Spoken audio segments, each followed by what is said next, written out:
আমার এই নথি প্রতি সপ্তাহে আগে উঠলো 15 কেজি। এখন গাছ বৃদ্ধি পাচ্ছে, এখন নথি মনে করেন যে দেখা যাচ্ছে সপ্তাহে 1 মণ করে আসবি।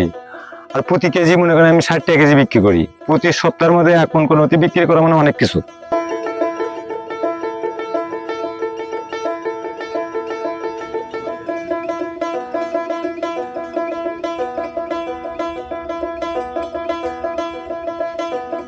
নথি বাজারে 60 টাকা কেজি বিক্রি করি।